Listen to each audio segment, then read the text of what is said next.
పాత బస్తీలో ఘోర అగ్ని ప్రమాదం అంటూ వెలుగు దినపత్రిక కూడా ఇదే వార్తను ప్రధాన వార్తగా తన పత్రికలో పెట్టింది.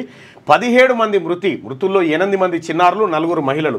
G+2 బిల్డింగ్లో షార్ట్ సర్క్యూట్, పేలిన 3 ఏసీ కంప్రెసర్లు, చెలరేగిన మంటలు, బయటకు వెళ్లే దారి లేక 3 సజీవ దహనం, ఊపిరాడక మరో 14 మంది కన్నుమూతంటూ ఒక వార్త. గెట్ టుగెదర్ పేరుతో కలుసుకున్న అన్నదమ్ముల కుటుంబాల ఆనందం తెల్లవారిలోపే ఆవిరైపోయింది. అగ్ని ప్రమాదం ఆ కుటుంబాల్లో తీరని శోకం మిగిల్చింది. 8 మంది చిన్నారులు, 4 మహిళలు సహా మొత్తం 17 మంది ప్రాణాలు గాలిలో కలిసిపోయాయి. హైదరాబాద్ పాత బస్తీలో ఆదివారం తెల్లవారుజామున ఈ విషాదం చోటు చేసుకుంది. 3 సజీవ దహనం కాగా పొగతో ఊపిరాడక మరో 14 మంది ప్రాణాలు కోల్పోయారు. మృతులంతా అన్నదమ్ముల కుటుంబాలే. గెట్ టుగెదర్ కోసం కలుసుకొని మృత్యువడిలోకి. ప్రమాద టైంలో బిల్డింగ్లో దాదాపు 30 మంది. ఉదయం 6 గంటల ప్రాంతంలో ఘటన. ఇంకొద్దిసేపు అయితే నిద్రలేస్తారు. బిల్డింగ్ మొత్తానికి టన్నెల్ తరహాలో ఒక్కటే ఎగ్జిట్ ఎంట్రీ. పొగతో నిండిపోయిన బిల్డింగ్. హుటాహుటిన రంగంలోకి ఫైర్ సిబ్బంది, పోలీసులు. 9 మంది రెస్క్యూ.